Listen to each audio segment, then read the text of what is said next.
அத்தியாயம் 17. நீ இன்றி வாழ்வேனா என்றால் பதிலில்லை என்னிடம். ஆனால் உன் நினைவின்றி வாழ்வேனா என்றால் நிச்சயமாய் உயிரே இல்லை என்னிடம். அப்புறம் என்னாச்சு? ஆர்வமாக கேட்டான் விஜயன். பொழுது போச்சு, வீட்டுக்கு போ என தனது பையை எடுத்துக்கொண்டு கிளம்பினாள். எதே? அதிர்ந்தான் அவன். டேய், எதுக்கு இவ்வளவு ஷாக் ஆகிற? என்னோட ஆட்டோகிராஃப் கேட்டது போதும், கிளம்பு என்றாள். என்ன வேணி இப்படி பாதிலே நிறுத்திட்ட? பாவமாக கேட்டான். ஏண்டா, உனக்கு வேற வேலை இல்லையா? கதை முடிஞ்சு போச்சு, கிளம்புறியா என கூறிக்கொண்டிருக்கும் போதே அவளின் செல்பேசி அலற அதை எடுத்து பார்த்தவள், சொல்லு சதா என்றாள். உடனே வீட்டுக்கு வா என கூறினாள் சாதனி. என்னடியாச்சு? ஒன்றும் ஆகலை, இப்போ வரப்போறியா இல்லையா? வரேன் வரேன் என்றவாறே இவனை திரும்பி பார்த்து கையசைத்தாள். இவனும் வேறு வழி இல்லாமல் கையசைக்க காற்றோடு போட்டியிட்டு பைக்கில் பறந்திருந்தாள். அவள் போன தடம் பார்த்து நின்றவன் ஒரு நெடுமூச்சோடு தானும் கிளம்பினான். வாசலில் பைக்கை விட்டு இறங்கியவள் ஹெல்மெட்டை கழட்ட யாரோ அவள் கண்களை மூடினர். யாரது என சீறியவள் கையை தடவி பார்த்துவிட்டு மித்து என்றாள் குரல் கமர. எஸ் டால் என்றபடி எதிரி வந்து நின்றான் நேத்ரன். நேத்ரன் அழகும் கம்பீரமும் இப்படியெல்லாம் எதுவும் இல்லை. கிட்டத்தட்ட 5.25 அடி இருப்பான். பார்த்ததும் நட்பு கொள்ள செய்யும் முகமும் புன்னகையும் அவனின் ப்ளஸ். மற்றபடி இயல்பாகவே அமைந்த உடல்வாகு, உடற்பயிற்சியெல்லாம் தேவையில்லை என்ற போல் இருந்தான். எப்படி இருக்கடால் என்றான் கண்கள் பணிக்க. என்றால் அவளுக்கு வார்த்தைகள் வரவில்லை. 2 பேரும் வாசல்லையே நின்று பாசமழையை பொழிஞ்சது போதும், உள்ள வாங்க என்றாள் சாதனி கதவோரம் சாய்ந்தபடி. உனக்கு பொறாமையோ என்றான் நேத்ரன். லைட்டா என கூறி சிரித்தாள். உள்ளிருந்து அகரன் ஓடி வந்து நேத்ரன் காலை கட்டிக்கொள்ள அவனையும் தூக்கி கொண்டு மூவரும் உள்ளே நுழைந்தனர். அகரன் டாடி டாடி என நேத்ரனை ஒட்டிக்கொண்டே அலைந்தான். நால்வரும் பேசிக்கொண்டே உணவருந்தினார்கள். நெடுநாளைக்கு பிறகு சாதனி ஒரு பிடி சோறு அதிகம் உண்டது போல தோன்றியது வியனிக்கு. அதேபோல என்றும் இல்லாமல் இன்று முகம் பொலிவுடன் மிளிர்ந்தது. கணவனின் அருகாமையில் பெண்களின் அழகும் கூடிவிடுகிறதோ என எண்ணிக்கொண்டாள். அவர்களுக்கு பேச அதிக விஷயம் இருந்தது. அங்கு நடந்தது, இங்கு நடந்தது என அனைத்தும் பேசினார்கள். அகரன் நேத்ரன் மடியிலேயே உறங்கியிருந்தான். நான் போய் குட்டியை படுக்க வச்சுட்டு வரேன் என சாதனி தூக்கி கொண்டாள். அவளை தடுத்த வியா, இருசுதா நான் படுக்க வைக்கிறேன் என வாங்கி கொண்டாள். நேராக தனது அறைக்கு தூக்கிச் சென்று படுக்க வைத்தாள். பிறகு மீண்டும் வந்து நண்பர்களுடன் பேசலானாள். ஆமாம், அங்கிள் ஆண்டியை பார்த்துட்டு வந்தாச்சா என்றாள். இன்னும் போகலடால், நாளைக்கு தான் போகணும் என்றான். என்ன மித்து, ஆண்டி கோபப்பட போகிறாங்க? என்ன பண்ண, பிள்ளையை பார்க்கணுன்ற ஆசையில் ஓடி வந்துட்டேன் என்றான் சிரித்து கொண்டே. அவங்களுக்கும் அதே போல் அவங்க பிள்ளையை பார்க்கணுன்னு ஆசை இருக்காதா என்றாள். நாளைக்கு போகலாண்டா, தவிர நான் இன்னைக்கு வரேன்னு அவங்களுக்கு தெரியாது. இந்த கேடி என்கிட்ட மறைச்ச மாதிரி அவங்கக்கிட்டே மறைச்சிட்டாளா என்றாள் சாதனியை பார்த்து. இதோ பாருடி, எனக்கே இவர் வரது தெரியாது, சர்ப்ரைஸ்னு சொல்லவே இல்லை என்றாள் பொய்க்கோபத்துடன் சாதனி. ஆமாம், அப்போதானே உங்கள் எல்லார் முகத்திலையும் என்ன ரியாக்ஷன் வருதுன்னு பார்க்க முடியும் என்றான் குறும்புடன். உண்மைதான். அவன் மாலை வேளை வீட்டு வாசலில் வந்து இறங்கிய போது அகரனும் சாதனியும் அமர்ந்து அரைச்சுபடி பறித்து கொண்டிருந்தனர். கதவோரம் வந்து நின்றவன் அமைதியாக பார்த்து நிற்க இவனை முதலில் கண்டது அகரன்தான். இவனை கண்டதும் மடியில் இருந்த புத்தகத்தை எடுத்து கீழே வைத்துவிட்டு ஓடி வந்து கட்டி கொண்டான். திடீரென அவன் புத்தகத்தை போட்டுவிட்டு ஓடவும் என்னவென பார்த்தவள் கணவனை கண்டதும் அப்படியே அமர்ந்து விட்டாள், செய்வதறியாது. மகனை தூக்கி கொண்டு உள்ளே வந்தவன், என்னடா குட்டி, உங்கள் மம்மிக்கு டேடியை பார்த்ததும் ஷாக் குறையலை போல என கேட்டவன், ஹாய் பொண்டாட்டி என புன்னகைத்தான். அதன் பிறகே தெளிந்தவள் கண்களில் கண்ணீருடன் கணவனின் நெஞ்சில் தஞ்சமானாள். அவளிடம் இருந்து வந்த கண்ணீர் மட்டுமே சொன்னது அவளின் காதலை, காத்திருப்பின் ஏக்கத்தை. ஹேய், என்னடி இப்போவாச்சும் வந்தேன்னு அழறியா, அதுக்குள்ளே வந்துட்டேன்னு அழறியா என்றான் குறும்பாக. அவனை நிமிர்ந்து பார்த்தவள், போங்க போங்க, போய் அந்த இரும்புங்களையே கட்டிக்கிட்டு அழுங்க என அவன் மார்பில் அடிக்க அவள் கைகளை பிடித்து தடுத்தவன் அதில் லேசாக எதிர்பதித்தான். டாடி நான் என அகரன் கேட்க, உனக்கு இல்லாததரா என அவனுக்கும் அதே போல முத்தமிட்டான். மீதி நைட் பார்த்துக்கலாம் என மனைவியை பார்த்து கண் சிமிட்டினான். இத்தகைய தருணங்களை எதிர்பார்த்தே அவன் முன்னதாக தகவல் சொல்லாமல் கிளம்பி வந்திருந்தான்.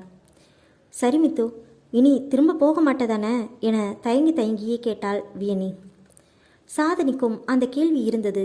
ஆனால் தான் கேட்டு அவன் மீண்டும் போக வேண்டும் என கூறிவிட்டால் அதை நினைத்தே நாட்களை நகர்த்த வேண்டும்.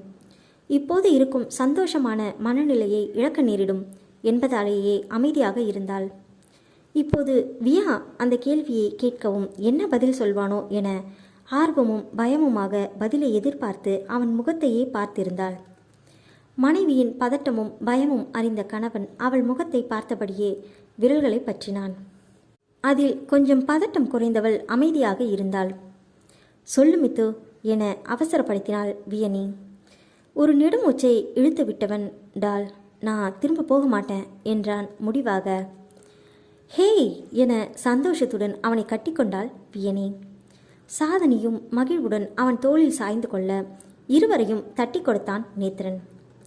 கொஞ்ச நேரம் ஆனதும் அவர்கள் மூவரும் இயல்பு நிலைக்கு வர, ஹே எருமைங்களா, போதும் எழுந்துறீங்க, இப்படியா ஒரு மனுஷனை போட்டு அமுக்குவீங்க என கூற இருவரும் அவனை முறைத்து பார்த்துவிட்டு நன்றாக மொத்தினர். மூச்சிறைக்க இருவரும் நிற்பதை பார்த்து சிரித்தவன், நீங்கள் இன்னும் வளரணும், போங்க போய் ஹார்லிக்ஸ் குடிங்க என்றான் சீரியஸாக. சதா, இதுக்கு மேலே என்னால் முடியாது, நீ பார்த்துக்கோ, நாளைக்கு ஆண்டி வேற வசமாக வச்சுருப்பாங்க, நான் போய் படுக்க போகிறேன் என கிளம்பி விட்டாள் வியனி. நீங்கள் உள்ளே வாங்க, உங்களுக்கு இருக்கு. சாதனியும் அவள் அறைக்கு போனாள். அகரன் அங்கே இல்லாதது கண்டு வியனியை பார்க்க அவள் கண் சிமிட்டி விட்டு தனது அறைக்குள் நுழைந்து கொண்டாள். உள்ளே நுழைந்தவன் அகரனின் தலையை தடவி கொடுத்துவிட்டு நெற்றியில் முத்தமிட்டு அவனை அணைத்தபடி படுத்து கொண்டாள். சிகரெட்டின் புகையை ஆழ்ந்து இழுத்து விட்டவன் சாதனியின் அறைக்குள் நுழைந்தான். அறையில் அகரன் இல்லாதது கண்டு கேள்வியாக மனைவியை பார்க்க, உங்கள் ஃப்ரெண்டு பார்த்த வேலை என சிரித்தாள். இரு வர என வியனியின் அறைக்கு போய் கதவை தட்டினான். அப்போதுதான் தூக்கம் கண்களை தழுவிய களைப்பில் அப்படியே வந்து கதவை திறந்தாள் வியனி. எதுக்கு இப்போ குட்டியை தூக்கிட்டு வந்த என்றபடியே உள்ளே வந்து அவனை தூக்கி கொண்டு, நான் தான் சொன்னேனே நீ இன்னும் வளரணும்னு என கூறிவிட்டு போய்விட்டான். தூக்க கலக்கத்தில் இருந்தவளுக்கு அப்போதுதான் அவன் சொன்னது புரிய கோபத்துடன் தரையில் காலை உதைத்துவிட்டு போய் படுத்து கொண்டாள். பழைய நினைவுகளை புரட்டி பார்த்ததாலோ என்னவோ உடலும் உள்ளமும் சோர்வு கண்டிருக்க படுத்ததும் உறக்கம் வந்துவிட்டது. என்னதான் உடல் சோர்வுற்றிருந்தாலும் ஆழ்மனம் விழிப்புடனேயே இருந்து கடந்த காலங்களை அசை போட்டது. அந்நாட்களில் கடந்து வந்த பாதைகள் ஏதோ 7 கடல் 7 மலை தாண்டி வந்தது போன்ற அயற்சியை தருகிறது. காலையில் எழுந்ததில் இருந்தே வீடு பரபரப்பாக இருக்க வெளியில் வந்து பார்த்தாள். நடேசனும் அருணாவும் அமர்ந்திருந்தனர். அருணா மடியில் அகரன் இருந்தான். சோஃபாவில் அமர்ந்திருந்த அருணாவின் காலடியில் அமர்ந்து நேத்திரன் கெஞ்சி கொண்டிருந்தான். நடேசன் கன்னத்தில் கை வைத்தபடி அவர்களை பார்த்து கொண்டிருந்தார். மற்றொரு சோஃபாவில் சம்மணமிட்டு அமர்ந்து வேடிக்கை பார்த்து கொண்டிருந்தாள் சாதனி. எனக்கு ஒன்றும் நீ வேண்டாம் போ, இவனே போதும். டெய்லி ஸ்கூல் போயிட்டு வந்ததும் ஃபோன் பண்ணி அங்கே என்ன நடந்தது, என்ன படித்தான், இப்படி எல்லாத்தையும் சொல்லிட்டு தான் மறுவேளை பார்ப்பான். ஆனால் நீ ஊரில் இருந்து வந்து இவ்வளோ நேரம் ஆச்சு, எங்களை பற்றி கொஞ்சமாவது நினைப்பு இருக்கா உனக்கு? மகனை புகழ்ந்து கொண்டிருந்தார் தாய். சாதனி புன்னகை முகமாக கேட்டுக்கொண்டிருப்பதை கண்டவன், ஏண்டி கட்டின புருஷனை கோர்த்து விட்டு ஏதோ காற்றுன்னு பார்க்குற மாதிரி பல்ல கட்டிட்டு இருக்க என சீறினான். நான் என்ன பண்ணுறது, உங்களை முதல்ல ஃபோன் பண்ண சொன்னேன், நீங்கள் பண்ணலை, அதான் நானே பண்ணி சொல்லிட்டேன். என்ஜாய் என்ஜாய் என்றாள். ஓ, இது இவ கொளுத்தி போட்டது தானா என்றபடி வந்து அமர்ந்தாள் வியனி. பாருடால் எப்படி மாட்டி வச்சிட்டா என புகார் வாசித்தான் நேத்திரன். ரொம்ப கஷ்டம்தான், ஆனாலும் நீ ஆண்டிக்கிட்ட இப்படி கெஞ்சதை பார்க்க நல்லா தான் இருக்கு என தோழிக்கு ஹைஃபை கொடுத்தாள். அடி பாவிங்களா என்றான் அவன். டேய் மகனே, நீயாச்சும் டேடிக்கு சப்போர்ட் பண்ணுடா என கேட்டான். மாத்தேன் நான் பாத்தி கட்சி தான் என அகரன் கூறினான். நைட் டேடி கட்சி சொன்னியேடா. அதுவா என யோசிப்பது போல செய்தவன், அது நேத்தே போச்சு என சீரியஸாக கூறினான். நீயுமாடா என தலையில் கை வைத்து கொண்டான் நேத்திரன். அம்மா ப்ளீஸ்மா, இவங்க யாருமே வேண்டாம், எல்லாம் ஜால்ரா கேசுங்க, நீங்கள் தான் என்னோட செல்ல அம்மா, என்னை மன்னிச்சுமா என்றான் அருணாவின் கண்ணம் கிள்ளி. பாத்தி தொதாத என கூறி அவன் கையை தட்டி விட்டான் அகரன். டேய் நீ என்னடா சொல்கிறது? எங்கள் அம்மா நான் கொஞ்சுவேன் என இவன் சொல்ல, இல்லை இவங்க என்னதை பாத்தி நான் தான் கொஞ்சுவேன் என அவனும் கண்ணம் கிள்ளி முத்தம் வைக்க அருணா பட்டென சிரித்து விட்டார். அனைவரும் சிரிக்க அகரனும் சிரித்தான். அப்பாவுக்கு இங்கே மதிப்பே இல்லையாடா என கேட்டார் நடேசன். இருக்குப்பா, அதெல்லாம் நிறைய இருக்குது, ஆனால் கொஞ்சம் உள்ளே இருக்குது, அதான் வெளியே வர மாட்டேங்குது என்றான் நேத்ரன் வருத்தமாக. வச்சுக்கூட மகனே, உள்ளேயே வச்சுக்கோ என சிரித்தார் தந்தை. உண்மையில் அப்பாவும் பிள்ளையும் தான் ரொம்ப நெருக்கம். நண்பர்களாகவே பழகி வந்தனர். சாதனையை விரும்புவதை கூட முதலில் தந்தையிடம்தான் சொன்னான் மைந்தன். அவன் தேர்வை எப்போதும் போல அந்த தருணத்திலும் மெச்சிய நடேசன் உடனே ஒப்புதல் தந்தார். ஆனால் இருவருக்குமே அருணாவின் மனம் வாடுவது அடியோடு பிடிக்காது. இதனாலேயே எல்லா தருணங்களிலும் அவர் விருப்பத்தையே பிரதானமாக எடுத்துக்கொண்டனர். அருணாவும் எப்போதும் கணவன் மகன் சொல்லுக்கு சாதகமாகவே பேசுவார். கனிவும் அன்பும் அழகும் கொண்ட சாதனையை அருணாவிற்கு மிகவும் பிடித்திருந்தது முக்கிய காரணமுமாக ஆயிற்று. சரி சரி வாங்க, நாம் போய் டிஃபன் ஏதாவது ஸ்பெஷலாக செய்யலாம் என அருணா கிளம்ப, அத்தை இருங்க நாங்கள் செய்கிறோம், நீங்கள் என்ன செய்யணும்னு மட்டும் சொல்லுங்கள் என்றார் சாதனி. அம்மா காரசாரமாக பொடி இட்லியும் தக்காளி சட்னியும், ரவா தோசை புதினா சட்னி என்றான் நேத்ரன். பாட்டி எனக்கு பொங்கல் என்றான் அகரன். இது பாருடி, இவனை கொஞ்சம் தள்ளி இருக்க சொல்லு, எங்கள் அம்மா எனக்காக தான் ஸ்பெஷல் டிஃபன் செய்கிறாங்க, உனக்கு இல்லை போடா என்றான். இல்லை இல்லை பாட்டி எப்போவும் எனக்காகத்தான் செய்வாங்க என அகரன் கூற, சரி சரி வாங்க 2 பேருக்கும் பிடிச்சதே செய்யலாம் என கூற வீடே மகிழ்ந்திருந்தது. பெண்களுடன் சேர்ந்து அகரனும் சமையல் அறையில் இருக்க மகனும் தந்தையும் பேச துவங்கினர். என்னப்பா திரும்ப போக போகிறது இல்லைன்னு சொன்ன, அப்போது இங்கேயே வேலை பார்த்துட்டியா என்றார் நடேசன். ஆமாப்பா, சில ஆஃபீஸ் வந்திருக்கு, ஒரு வாரம் ரெஸ்ட் எடுத்துகிட்டு போய் இன்டர்வியூ அட்டன் பண்ணணும். சரிப்பா, நீ இஷ்டப்பட்டு படித்த படிப்பு, அதுக்கேற்ற வேலை, அதை செய்கிறப்ப கிடைக்கிற மன திருப்தி எல்லாருக்கும் கிடைச்சிடாது. நல்ல கம்பெனியாக பார்த்து நிதானமாக சேர்ந்துக்கோ. சரிப்பா, அப்புறம் நம்ம பத்திரிக்கை ஆஃபீஸ் ஆண்டு விழா வருது, கொஞ்சம் வேலைகள் இருக்குது, உனக்கு நேரம் கிடைக்கும்போது வந்து பண்ணி கொடுப்பா. என்னப்பா இது இப்படி சொல்லிட்டேங்க, வாடான்னு சொன்னால் வரப்போகிறேன் என்றான். ஆமாப்பா, இன்னொரு முக்கிய வேலையும் இருக்குது, நம்ம வியனி விஷயமும் கொஞ்சம் பார்க்க வேண்டியிருக்கு. இன்னும் எத்தனை நாள் தான் நம்ம தயவுலேயே அந்த பிள்ளையும் இருக்கும், அதுக்கும் கால நேரத்தோட ஒரு வழி செஞ்சாகணும்ப்பா. இப்போ நீயும் வந்த பிறகு வியனி உங்கள் கூடவே இருக்கிறது ரொம்ப நாளைக்கு சரிப்படாது என்றார் நடேசன். நானும் இதை யோசித்தேன்ப்பா, நல்லது நடந்தா சரிதான், அவன் நல்லா இருக்கணும்ப்பா என்றான் மனமாற. நல்ல நட்புக்கு மட்டுமே அடுத்த வரை வாழ்த்தும் குணம் உண்டு. காதலில் கூட தோற்றவர்கள் மற்றவர்களை தூற்றத்தான் செய்வார்கள். ஆனால் நட்பில் மட்டும்தான் சண்டையிட்டு பிரிந்த நட்பு என்றாலும் எங்கோ அவர்களை பற்றி கேட்கும்போது நன்றாக இருக்கிறார்களா என்ற வார்த்தையை கேட்க மனம் ஏங்கும். நல்ல நட்பு ஒரு வரம். எல்லோரும் வரத்தை தக்க வைத்துக் கொள்வது இல்லை. சிலர் முட்டாள்தனமாக வீணடித்து விடுவார்கள், சிலர் மற்றவருக்காக உதறி விடுவார்கள். அத்தியாயம் 18. உன்னுடனான பிணைப்பு உடைந்தது என நினைக்கும் போதெல்லாம் மீண்டும் ஏதோ காரணம் கொண்டு உன்னை என்னுள் பிணைத்துக் கொள்கிறேன். பத்திரிகை அலுவலக 25ஆம் ஆண்டு விழா அன்று பரபரப்பான சூழல் நிலவிக் கொண்டிருந்தது. அங்கும் இங்கும் ஆட்கள் நடந்த வண்ணம் இருந்தனர். தோரணங்களும் மலர் அலங்காரங்களும் நேர்த்தியாக இருந்தன. இது சரியா வருமா என சிலரும், நிச்சயம் இது சரிவராது என சிலரும் பேசிக்கொண்டிருந்தனர். அப்படி அவர்கள் பேச காரணம் அன்று அங்கு வர இருப்பது ஆர்கே எனப்படும் ராகவ் கிருஷ்ணா என்பதால். அவன் திமிர் பிடிச்சவன், இங்கெல்லாம் வரமாட்டான் எனவும், அவர் ரேஞ்சுக்கு இங்கெல்லாம் வரமாட்டார் எனவும் பலவித பேச்சுக்கள் வியனியின் காதில் விழுந்து கொண்டு இருந்தது. மண்டியில் யாரோ ஓங்கி சுத்தியலால் அடிப்பது போல வலித்து கொண்டிருந்தது அவளுக்கு. இதென்ன, எங்கு திரும்பினாலும் இதே பேச்சு, எப்படியாவது இங்கிருந்து கிளம்பிவிட வேண்டும் என தக்க நேரம் பார்த்து காத்திருந்தாள். ஆனால் முடியுமா என்ன? அவளின் மொத்த குடும்பமும் அங்கல்லவா இருக்கிறது. எப்போதும் போல நடேசன் இந்த ஆண்டும் பத்திரிகை உறுப்பினர்களின் குடும்பத்தையும் அழைத்திருந்தார். அருணா, நேத்ரன், சாதனி, அகரன் எல்லோரும் இங்கே இருக்கும்போது எங்கு போய் ஒளிந்து கொள்ள முடியும்? விதியே என வரப்போகும் நிகழ்வுகளை எதிர்நோக்கி காத்திருந்தாள்.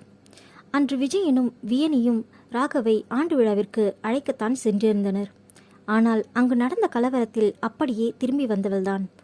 அதன் பிறகான நேத்ரனின் வருகை என அந்த விஷயத்தில் இருந்து ஒதுங்கிக் கொண்டாள். பல நாட்கள் கழித்து வந்த நண்பனுடன் நல்லபடியாக சில நாட்கள் கழிய ராகவ் பற்றிய கவர் ஸ்டோரியை முழுவதுமாக முடித்து கொடுத்துவிட்டு அந்த விஷயத்தை மறந்தே போயிருந்தாள். ஆனால் கொடுத்த கவர் ஸ்டோரி வெளியாகவில்லை. ராகவும் படப்பிடிப்பு காரணமாக ஏதோ வெளியூர் சென்றிருப்பதாக பத்திரிகையில் வந்த செய்தி மூலம் அறிந்து கொண்டாள். அவளுக்கும் கொஞ்சம் அவகாசம் கிடைத்தது போல இருந்தது. தன்னை நிதானித்து கொள்ள அடுத்து என்ன செய்வது என யோசிக்க வேண்டியிருந்தது. இங்கிருந்து முதலில் கிளம்ப வேண்டும். இனியும் இங்கேயே இருந்து எந்த இம்சையிலும் மாட்டிக்கொள்ளக்கூடாது. அது ஒரு புதைக்குழி, எப்போது வேண்டுமானாலும் உள்ளே இழுத்துக்கொள்ளும். அதற்குள் தப்பியாக வேண்டும். எப்படியும் நேத்ரன் வந்துவிட்டான். அவனுக்கு உண்மை தெரிவதற்கு முன் இங்கிருந்து யாரும் காணாத தூரம் போக வேண்டும். யாரும் தேடி வராத தூரம், தொலைதூர மேகமாய் எவர் கண்ணிலும் படாமல் போக வேண்டும். மனதிற்குள் செய்ய வேண்டிய காரியங்களை பட்டியலிட்டு கொண்டிருந்தாள். ஆனால் திடீரென இந்த விழாவை தலைமை தாங்க ராகவ் வருவதாக கேள்விப்பட்டதும் எப்படியாவது அவன் கண்ணில் படாமல் விலகிட வேண்டும் என நினைத்தாள். முதலில் தன்னை தவிர யார் அவரை அழைத்திருப்பார்கள் என யோசித்து பார்த்தாள். அதற்கான விடையை விஜயன் அவளுக்கு அளித்தான். உனக்கு தெரியாதா? நடேசன் சார் சொல்லலையா? ஆச்சரியமாக கேட்டான் விஜயன். ஏண்டா, தெரியாம தானே கேட்குறேன். தெரிஞ்சா சொல்லு, இல்லை வழியை விட்டு தள்ளு. உடனே மேடம்க்கு கோபம் வந்துடும். எங்கள் எல்லோருக்குமே அது சர்ப்ரைஸ் தான் வேணி, யாருக்குமே சொல்லலை. ஆஃபீஸில் இருக்கவங்களுக்கு சொல்லாமலே சர்ப்ரைஸ் தரதுக்காக நடேசன் சாரும் அவர் பையனும் போய் இன்வைட் பண்ணியிருக்காங்க. யாரு? மித்துவா? மித்து யாரு? புரியாமல் கேட்டான். நேத்திரந்தான், மித்துன்னு கூப்பிடுவேன் என்றாள் சலிப்பாக. ஓ அப்படியா? உனக்கு அவரை முன்னாடியே தெரியுமா? எனக்கு தெரியாமல் இருக்குமா? போடா லூசு என போய்விட்டாள். என்ன போக சொல்லிட்டு இவ போறா என தோலை குலுக்கிவிட்டு அவனும் அகன்றான். அவளுக்கு ராகவை சந்திக்காமல் இருக்க ஏதாவது வழி வேண்டும். அந்த குழப்பத்தில் வாய்க்கு வந்ததை கூறிவிட்டாள். நேராக நேத்ரனை தேடிச் சென்றாள். என்கிட்ட ஏன் சொல்லல மித்து என கோபமாக கேட்டாள். எதுடால்? அகரனை வைத்துக்கொண்டு யாருடனோ பேசிக்கொண்டிருந்தவன் இயல்பாக கேட்டான். நீதான் பாஸ் என கூற வந்தவள் அப்படியே நிறுத்திவிட்டு, சீஃப் கெஸ்ட் கூப்பிட போனதை ஏன் சொல்லலை? அதுவாடால், அப்பா தான் சொன்னார், ஆஃபீஸ் ஸ்டாஃப் யாருக்கும் தெரிய வேண்டாம்னு, அதான் சொல்லலை என கண் சிமிட்டினான். ஓ, மற்றவங்கள போல நான் உனக்கு ஆஃபீஸ் ஸ்டாஃப் தான், அப்படித்தானே? என்கிட்ட சொல்லணும்னு உனக்கு தோணலையா? மூச்சு விடாமல் பேசும் அவளை பார்க்க சிரிப்பாக வந்தது அவனுக்கு. அகரனை கீழே இறக்கிவிட்டவன் மம்மிக்கிட்ட போடா என அனுப்பிவிட்டு இவள் தோள் மீது கை போட்டு தனியே அழைத்து போனான். இப்போ எதுக்கு என்னோட டால் இவ்வளோ கோவப்படுறா? என்னன்னு சொன்னால் நான் சரி பண்ண ட்ரை பண்ணுவேன். அவனை பொறுத்தவரையில் அவளும் அகரனும் ஒன்றுதான். அவன் இன்னும் வளரவில்லை. இவள் வளர்ந்தாலும் அது அவனுக்கு தெரியவில்லை.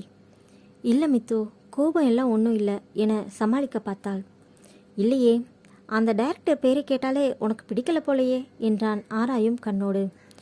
அப்படி இல்லை, அது கொஞ்சம் தடுமாற்றம் வந்தது அவளிடம்.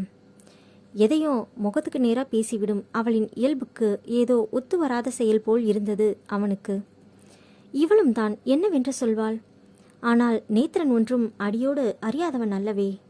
முழு பூசணிக்காயை மறைத்து வைக்க அவனுக்கு தெரியும் இவள் பிரச்சனை, ஆனால் இன்னும் முழுதாக தெரியாது. இந்த நிலையில் விளக்கம் சொல்ல முடியாது. இவள் யோசனையில் இருக்க அவன் குரல் அவளை கலைத்தது. என்ன ஆச்சு டால்? என்கிட்ட சொல்லு. பரிவான அவன் குரலில் தாயறியா பெண்ணவள் தடுமாறி போனாள். ஆனாலும் அவன் நிம்மதியை குலைக்கும் எண்ணம் வராமல் ஒன்றுமில்லை என தலையாட்டினாள்.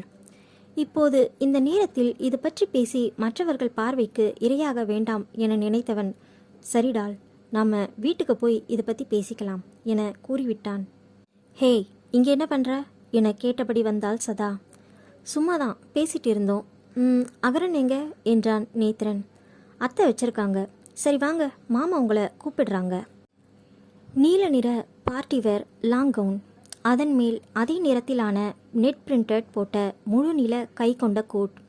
அவள் நடைக்கு ஏற்ப அசைந்து ஆடிய உடையுடன் தலைமுடியை உயர கொண்டையாக தூக்கி போட்டு காதுகளில் உடை நிறத்திலேயே கல் வைத்த பெரிய ஜிமிக்கி கம்மல் அணிந்திருந்தாள். கழுத்து எப்போதும் போல வெறுமையாக இருக்க, உடையின் கழுத்தில் செய்யப்பட்டிருந்த குட்டி குட்டி மலர்கள் டிசைன் அதை மேலும் அழகாக்கியது. நடேசன் அருகில் போனதும், அங்கிள், எனக்கு தலைவலிக்குது, நான் வீட்டுக்கு போகட்டுமா என்றாள். உடன் வந்த நட்புகள் இருவரும் ஒரு சேர இவளை திரும்பி பார்த்தனர். இது எப்போல இருந்து என கேட்பது போல் இருந்தது அவர்கள் பார்வை. அட பாவீங்களா, இப்படியா பார்த்து வைப்பீங்க என நினைத்து கொண்டவள், நிஜமா தலைவலிக்குது என்றால் பாவமாக இருவரையும் பார்த்து. இன்னும் கொஞ்ச நேரம்தாம்மா, கெஸ்ட் வந்ததும் வெல்கம் ஸ்பீச் கொடுத்துட்டு நீ உள்ளே போய் ரெஸ்ட் எடு, அப்புறம் வந்தால் போதும். ஆனால் இந்த வெல்கம் ஸ்பீச் நீ தான் கொடுக்கணும் என்றார். நாசமாக போச்சு, விதி யாரை விட்டது என நினைத்து கொண்டவள் தலை தானாக சரியென அசைந்தது. ஏனென்றால் நடேசன் கூறுவதை சில நேரங்களில் மறுக்க முடியாது. அவரும் எப்போதும் வற்புறுத்துபவர் அல்ல என்பதால் அப்படி. லேசான சலசலப்பு கேட்க திரும்பி பாராமலே அவளுக்கு தெரிந்தது அவன்தான் என்று. நடேசனும் இன்னும் சிலரும் நேத்திரனும் வேகமாக அவனை வரவேற்க சென்றனர். அகரன் முன் வரிசையில் அமர்ந்திருந்த அருணாவின் மடியிலேயே உறங்கியிருக்க சாதனியும் வியனியும் மேடை அருகேயே நிற்கும்படி ஆகிற்று. இளம் நீளமும் பச்சையும் கலந்த பகல்பூரி டிஷ்யூ புடவையில் சாதனியும் மாடன் உடையில் வியனியும் காண்போர் கண்ணை நிறைத்தனர். நேவி ப்ளூ கருப்பு கலந்த கட்டம் போட்ட சட்டை, கைகளை முழங்கைக்கு மேல் ஏற்றிவிட்டிருந்தான். சாம்பல் நிற ஃபேண்ட். இயல்பாய் நடக்கும் வேக நடையோடு வந்தவன் மேடை அருகே இருந்த வியனியை பார்த்து கொண்டே வந்தான். அவன் பார்வையை தவிர்க்கும் பொருட்டு வேறு எங்கெங்கோ பார்வையை படரவிட்டவள் அருகில் வந்துவிட்டவனை தவிர்க்க முடியாது தடுமாறினாள். நடேசன் அங்கு இருந்தவர்களை ஒவ்வொருவராய் அறிமுகம் செய்து வைக்க இவளை பார்த்தபடியே கை குலுக்கினான். நடேசன் அருகில் நெருங்கி அவள் காதில் ஏதோ சொல்ல தலையசைத்தவர் வாங்க என அழைத்துச் சென்றார். கூட்டத்தில் இவன் வரமாட்டான் என பேசிய சிலர் அவனையே வைத்த கண் எடுக்காமல் பார்த்தனர். மற்ற பலரும் அவன் ஆட்டோகிராஃப் வாங்க துடித்தனர். வியனி அருகே வந்தவன் அறிமுகம் செய்யும் முன்பே கையை பற்றி குலுக்கினான்.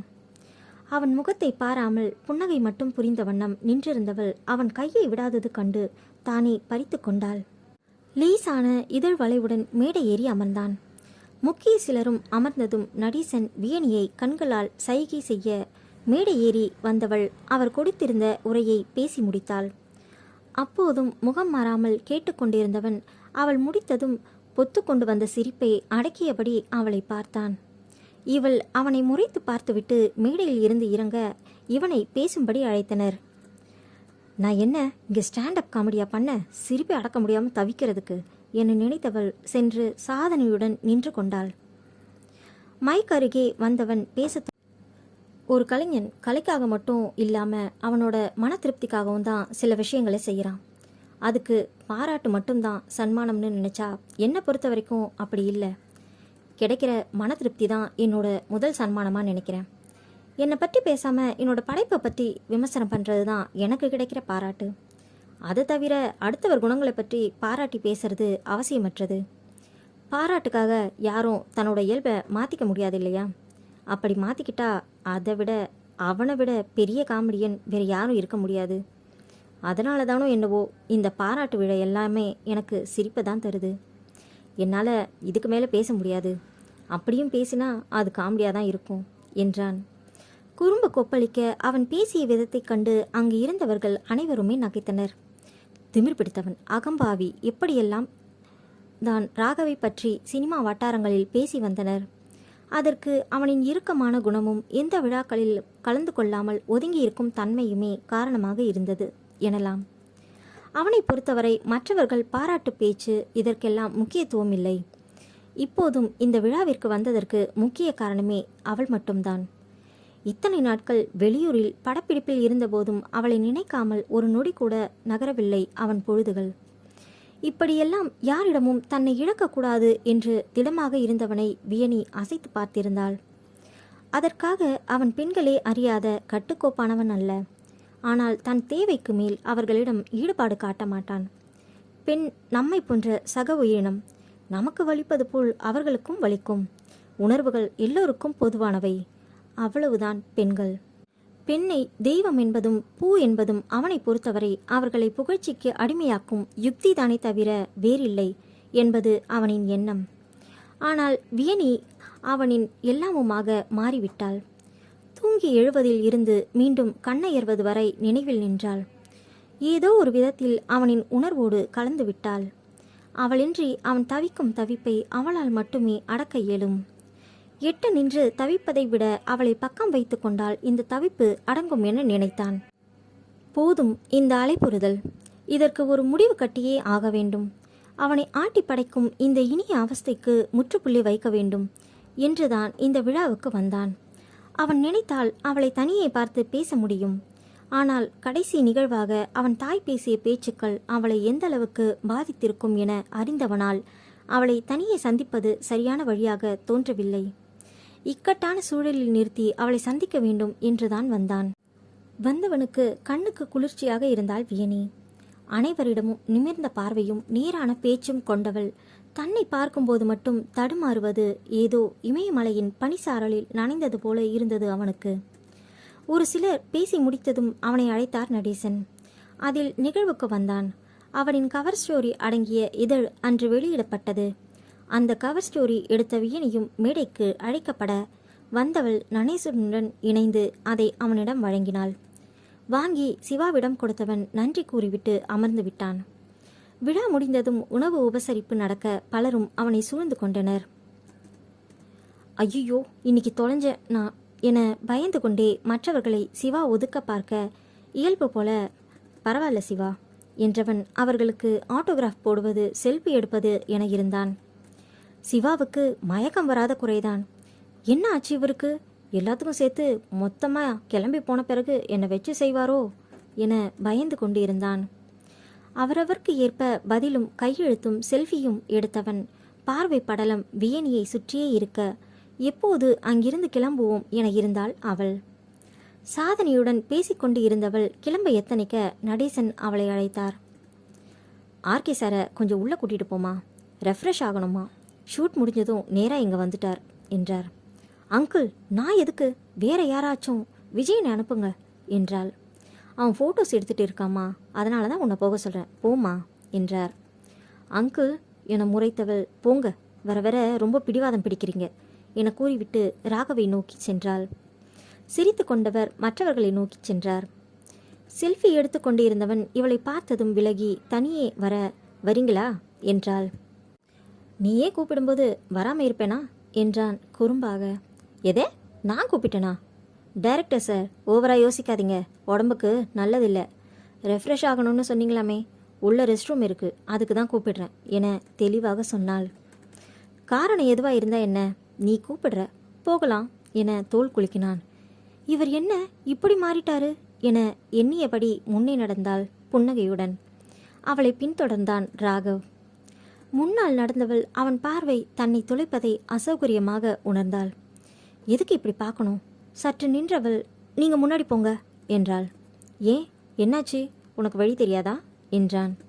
அது இல்லை, நீங்கள் முதல்ல போங்க என்றாள் தடுமாறியபடி. எதுக்கு பிரச்சனை, வா சேர்ந்தே போவோம். அவள் கைப்பிடிக்க வந்தான். பட்டென விலகி கொண்டவள், அதெல்லாம் வேண்டாம் என கூறி முன்னே நடந்தாள். 2 எட்டு வைத்தவள், ஏன் இப்படி பார்க்குறீங்க என்றாள். எப்படி? கையில் இருந்த ஃபோனை பாக்கெட்டில் போட்டபடி கேட்டான். எனக்கு அனீசியாக இருக்கு. உண்மை அதானே பட்டென சொல்லிவிட்டாள். அதற்குள் இவர்கள் ஒரு அறைவாசலில் வந்திருந்தனர். அவள் கேட்ட கேள்விக்கு பதில் சொல்லாமல், இந்த அறையா என கேட்டான். ஆமாம் என தலையசைத்தாள். உள்ளே நுழைந்தவன் இவள் எதிர்பாராத போது இவளை பற்றி உள்ளிழுத்து சுவரோரம் நிறுத்தினான். திக்கினான மனதை ஏகத்துக்கும் துடிக்க, என்ன பண்ணுறீங்க என சீறினாள். ஆமாம், ஏதோ பார்த்து என்ன சொன்னியே, எப்போ என்றான். அதை கேட்க இப்படித்தான் செய்வாங்களா? முதல்ல வெளியே விடுங்க. பதில் இன்னும் வரல என்றான். இவன்தான் விடாக்கண்டனாச்சே, சொல்லியே ஆகணும். நான் முன்னாடி வந்தப்போ நீங்கள் என்ன தான் உத்து உத்து பார்த்துட்டு இருந்தீங்க, அதான் கேட்டேன். லேசாய் மலர்ந்த புன்னகையுடன், இவ்வளோ நேரம் இந்த இடத்துல எவ்வளோ பேர் உன் முகத்துக்கு நேராக பார்த்துருப்பாங்க, அவங்களையெல்லாம் கேட்டியா? ஏன் பார்த்தீங்கன்னு? நான் முதுகுக்கு பின்னாடி பார்த்ததை எப்படி கரெக்டாக கேட்குற? சலிக்காமல் அவன் கேட்ட கேள்வியில் அயர்ந்து போனாள் பெண். யோசித்து அவள் ஏதோ சொல்ல வரும்போது கை உயர்த்தி தடுத்தவன், என்னோட பார்வை உன்னை பாதிக்குதா என்றான். அதெல்லாம் ஒன்றும் இல்லை என்றாள் காற்றாகி போன குரலில். ஆனால் நீ என்னை ரொம்பவே பாதிக்கிற, தொல்லை செய்கிற. இங்கே இருந்து இங்கே இருந்து போக மாட்டேங்கிற என தலை நெஞ்சை தொட்டு சொன்னவன், எனக்கு நீ வேணும் வியூ என்றான் அழுத்தமாக. அத்தியாயம் 19. உன்னை காணாத நேரம் கரைந்த நான் உன்னை கண்ட நொடிகளில் உறைந்து போகவே விழைகின்றேன். நெருங்கியும் நெருங்காமல் நின்ற அவனை விலக்கி நிறுத்த முடிந்தும் முடியாமல் இருந்தாள் வியனி. என்ன பதிலே இல்லை? எல்லாரும் சொல்வாங்களே மௌனம் சம்மதம்னு. அப்படியெல்லாம் நான் எடுத்துக்க மாட்டேன்னு உனக்கே தெரியும். நடந்த விஷயம் எதுவுமே இனி யோசிக்காத, என் கூட வந்துடு என்றான். ஏன், நான் எதுக்கு உங்களுக்கு? எனக்கு நீ வேணும்டி. அழுத்தமாக வந்தது அவன் பதில்.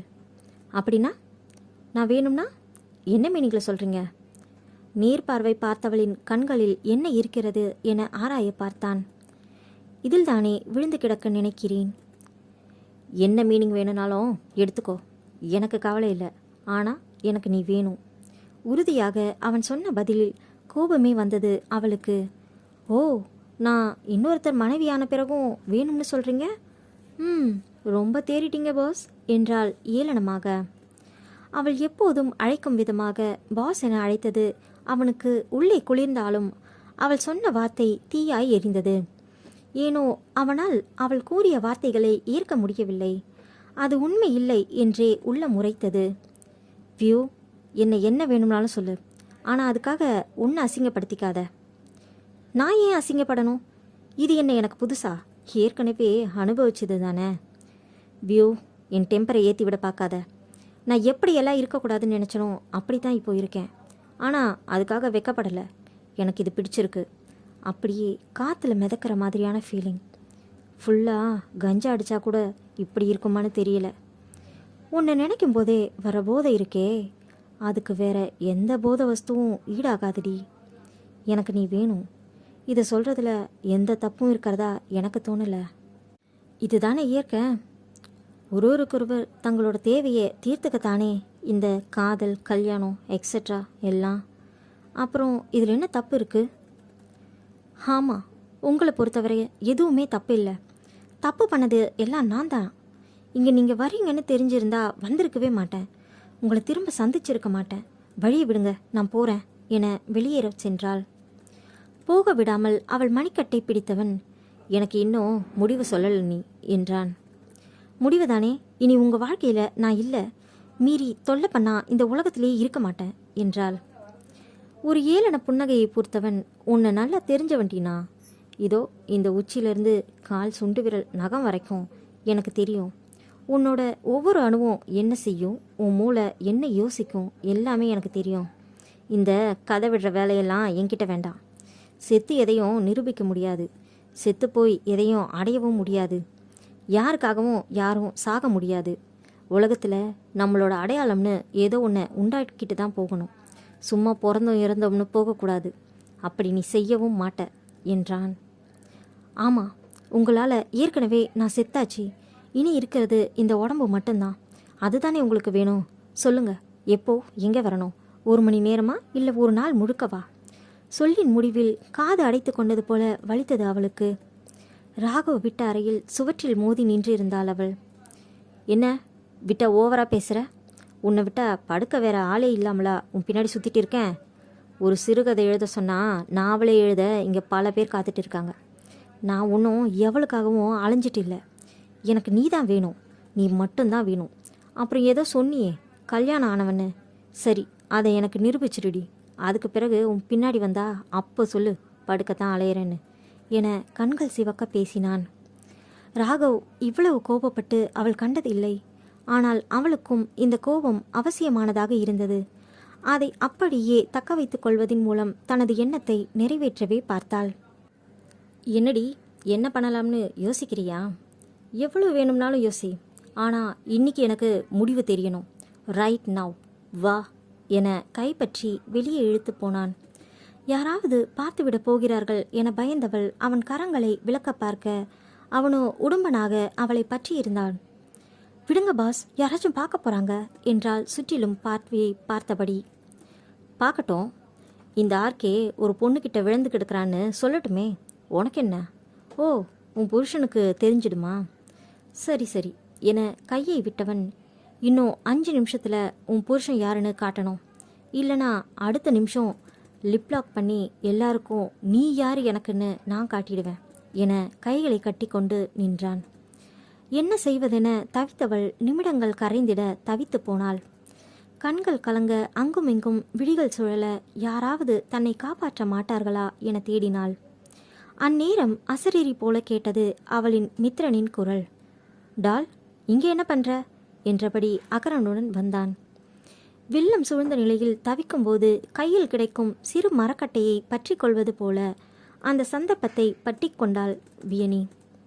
நேத்ரனின் தோளில் இருந்த அகரன் இவளை கண்டதும் வியாமா என தாவி அணைத்து கொள்ள அவனை கட்டி கொண்டவள் அசராமல் அவனையே பார்த்து நின்ற ராகவை நோக்கி, என்னோட ஹஸ்பண்ட் அண்ட் மை சன் என்றாள் நேத்ரனையும் அகரனையும் காட்டி. வியனி என ராகவும் வியா என நேத்ரனும் ஒரு சேர கர்ஜித்தனர். சற்று தூரத்தில் நின்றிருந்த சாதனி சிலையென நிற்க தான் செய்த தவறை எண்ணி தன்னையே வெறுத்தாள் வியனி. கூட்ட சத்தத்திலும் பின்னணியில் ஒலித்து கொண்டிருந்த திரை இசை பாடல்களிலும் ஒளியிலும் மற்றவர்களுக்கு இவர்களின் குரல் எட்டவில்லை என்றாலும் சிலர் இவர்களை கவனிக்கவே செய்தார்கள். வியனி அங்கேயே மடங்கி அமர்ந்து அழ சாதனி ஓடி வந்து அவளை தாங்கிக் கொண்டு தோள் வருடினாள். அகரன் நேத்ரனின் கையில் இருந்து இறங்கி வந்து வியூவை கட்டி கொண்டு தேம்பினான். வியாமா, அழாத, நான் இனிமே அம்மா கூப்பிட என கூறி கண்களை துடைத்து விட்டான். அவன் செய்கையில் மேலும் அழுகை வர அடக்க முடியாமல் அழுதாள்.